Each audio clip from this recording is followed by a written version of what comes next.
With my 14 and 15-year-old, that was it. But I can't tell you. I certainly think last night was a surprise. We always thought it was possible, and really all we thought about was 8:59 p.m. on June 26th.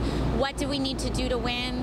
What would it take for a grassroots campaign to succeed in our community? And we just focused on doing that and working as hard as we could and seeing what happened from there.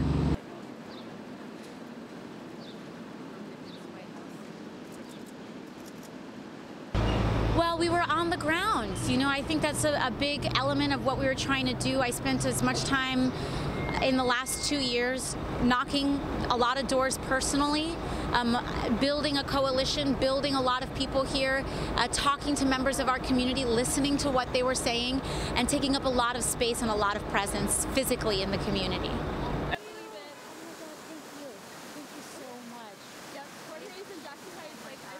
Seeing what was going on at the end of 2016, I just felt like we could do so much better and we could be so much better. And when I looked around, we hadn't had a primary in 14 years, and it was clear that no one else was going to do it. And so if I was thinking about doing it, then I was going to be the only one. And so we kind of just got to roll up our sleeves and do it ourselves. And if we want to make this change, we have to do it. We have to stop questioning ourselves and just dive right in. To all the community organizers who are here today to join us in this effort, what it is doing is acting in a fascist way.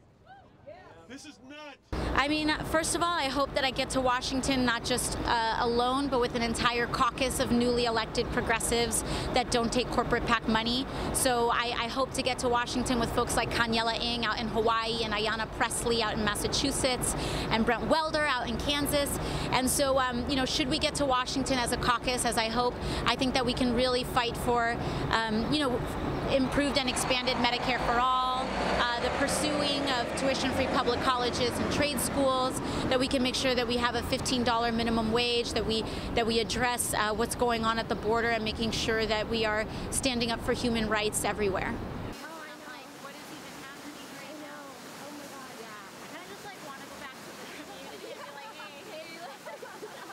And I think we're starting to realize and see exactly the mistakes that were baked into ICE. I think it's time to evaluate scrapping the agency and revisiting our immigration system in a way that is humane, safe, that documents people adequately, and ensures that families are never, ever separated.